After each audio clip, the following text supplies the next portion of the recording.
జగిత్యాల సభలో Telangana BJP senior నేత లక్ష్మణ్ సంచలన వ్యాఖ్యలు చేశారు.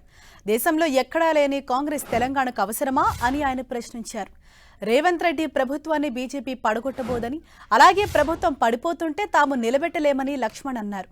రేవంత్ రెడ్డి గేట్లు తెరిచామంటున్నారని, కాంగ్రెస్ ఎమ్మెల్యేలు ఆ గేట్ల గుండా బయటకు వెళ్లకుండా జాగ్రత్త పడాలని సూచించారు. లోక్సభ ఎన్నికల తర్వాత తెలంగాణలో డబుల్ ఇంజిన్ సర్కార్ రావటం ఖాయమన్నారు లక్ష్మణ్. అంటున్నారు మా ప్రభుత్వాన్ని పడగొడతామని పదే పదే బీజేపీ చెప్తున్నారని. మేము పడగొట్టడానికి సిద్ధంగా లేము. మీరు పడిపోతే మేము దాన్ని కాపాడలేము. కాబట్టి మీరు ఇవాళ మేము గేట్లు తెరిచాము, పిసిసి అధ్యక్షునిగా గేట్లు తెరిచాము, అందరూ రావచ్చుంటారు. గేట్లు తెరిచినావు, జాగ్రత్తగా పడండి. గేట్లు తెరిస్తే నీ ఎమ్మెల్యేలను కాపాడుకోండి, వాళ్ళు పారిపోయే పరిస్థితి వస్తుంది. కాబట్టి దయచేసి రేపు దేశమంతా కూడా కాంగ్రెస్ ఓడిపోవడం ఖాయము. ఇవాళ రాహుల్ గాంధీ ఇవాళ రాజకీయంగా వారు ఏ రకంగా విఫలమైనారో, నరేంద్ర మోడీకి సరితూగే వ్యక్తి మీ కూటమి లేరు, కాంగ్రెస్ లేరు.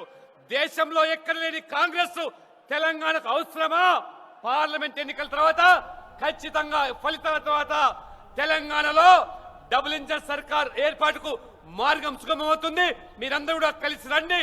భారతదేశాన్ని అభివృద్ధి చెందాలంటే తెలంగాణ అభివృద్ధి చెందాలనేదే నరేంద్ర మోడీ గారి యొక్క సంకల్పం.